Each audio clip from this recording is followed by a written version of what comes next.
ড্রিঙ্কের সাথে ড্রাগস মিশাই দিছে, যেই ড্রাগসের ফলে আমি 2 দিন উঠতে পারি নাই।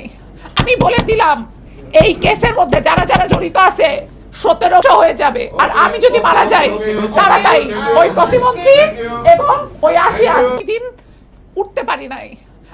সিদ্ধার্থ চৌধুরী, রাত বাজে 3টা, তোমার জন্য এই ভিডিওটা বানানো লাগতেছে। তুমি আসিয়ান গ্রুপের চেয়ারম্যানের কাছে এত রাত্রে কি লেগে গেছো, হোক আমরা দিতে গেছো?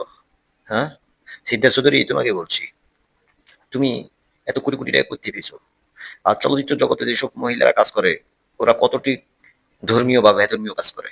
হ্যাঁ, তোমার চলাফেরা তো হইলো অশ্লীল চলাফেরা, তোমার চলাফেরা হইলো পরিমণির মতন।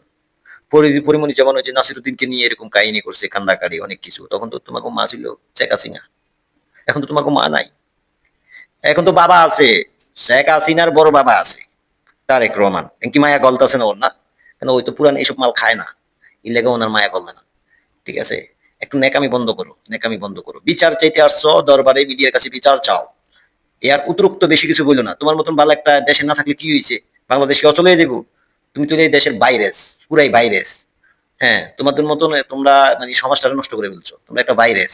এই দেশের প্রধানমন্ত্রী কিছুই হবো না, তোমাদের মতো একটা ভাইরাস চলে